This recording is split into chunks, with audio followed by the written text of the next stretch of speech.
Hello dear students, welcome back to my YouTube channel. My name is Miss Parneet Kaur Chaudhary and today we shall be discussing a practical of the subject switchgear and protection. The aim of the practical is to test the working of the single phasing preventer using a three-phase induction motor. When one of the phases connected to a three-phase induction motor goes out of order due to some reason, the motor runs on two phases. This is known as single phasing and the motor is to be disconnected immediately from the supply automatically. In our case, single phase occurs due to blowing out of a fuse. So we can see that the motor continues to rotate as a single phase motor on the remaining single phase supply. There will be current only in the two windings, which will create negative sequence current in the rotor bars and the stator winding. Now there will be increase in noise level of the motor and the speed of the motor will also go on decreasing since it is running on single phase. There will also be overheating of the rotor bars and as well as the stator windings. So we can see the rotor bars and the stator winding will get excessively heated up. But still the motor continues to rotate as the healthy fuses are not blown out. If the load goes on increasing, the motor will stop under the single phasing effect.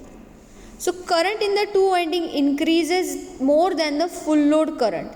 Now excessive heat will be produced in the rotor bars and stator winding due to the increased negative sequence current. The rotor becomes very hot and the insulation of the stator winding will phase, causing short circuit. All the fuses will now start to blow out. If the fuses are oversized, then the stator winding will get excessively heated up. Now we can see that if the fuses are oversized, then the stator winding get heated up and finally the motor goes on fire.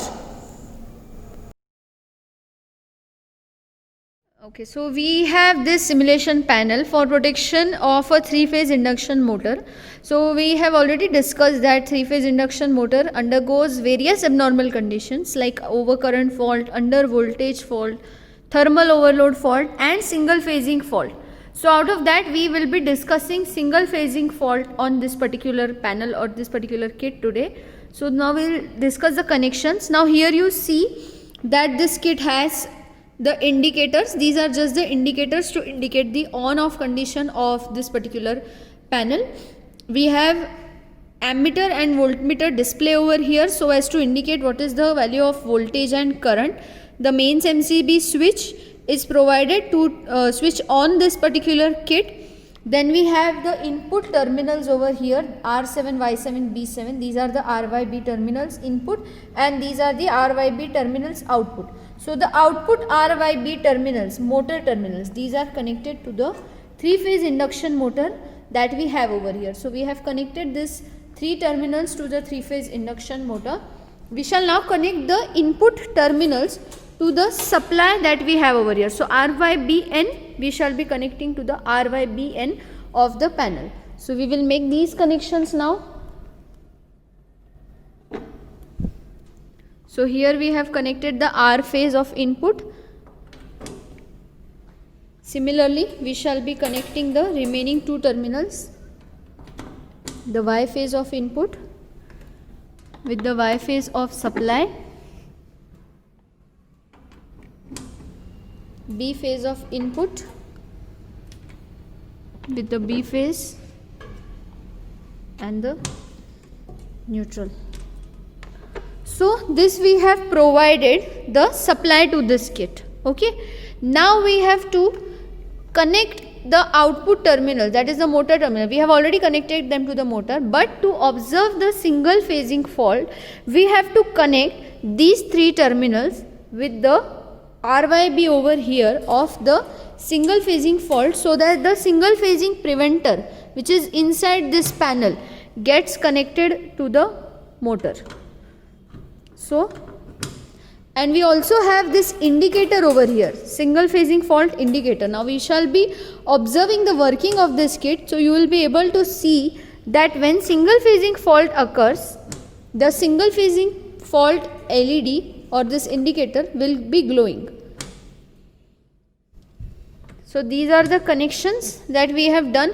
We have this start and stop push buttons over here.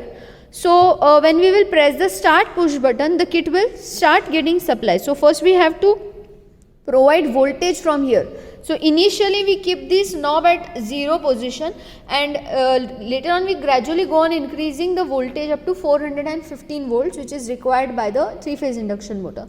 After that we shall be pressing this start push button, and single phasing fault will automatically occur inside this simulation panel, and we can see that the motor will immediately stop so as to prevent or protect the motor from the abnormality or the various disastrous effect that occur when a single phasing fault occurs.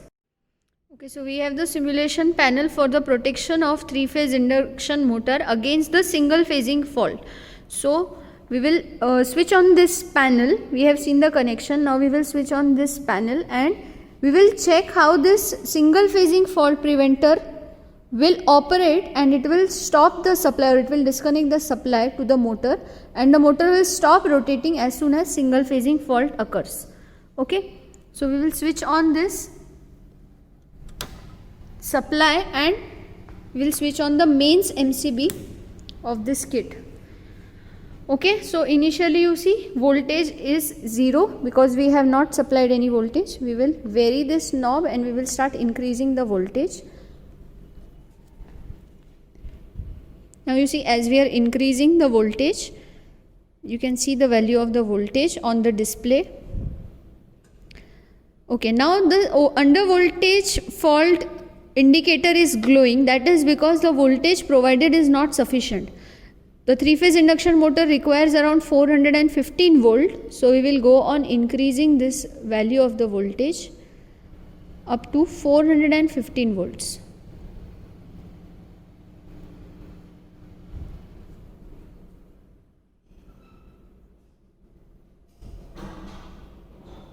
Okay, now the under voltage indicator has stopped glowing.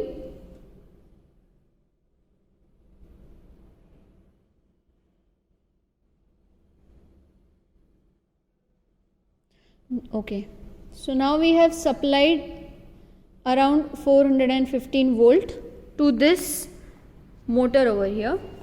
Now when we will switch on or we will start this kit, the motor will start rotating, and immediately, because we have done connection in the single phase fault preventer, immediately single phase fault will occur and the motor will stop rotating, and you will see that single phasing fault indicator will start glowing. Okay, so now you see we have this start push button over here. When we press this, motor will start, immediately single phase fault will occur and the motor will stop rotating, and the single phasing fault indicator will start glowing. Okay, now I'll press the start button and now you will observe the operation. Motor is now rotating and you see motor has now stopped. Single phasing fault indicator has shown us that single phasing fault has occurred in the case of this particular induction motor. So I hope you have understood this practical related to the working of single phasing preventer for a 3-phase induction motor. Do like and share the video, and for more such videos please subscribe to my YouTube channel. Thank you.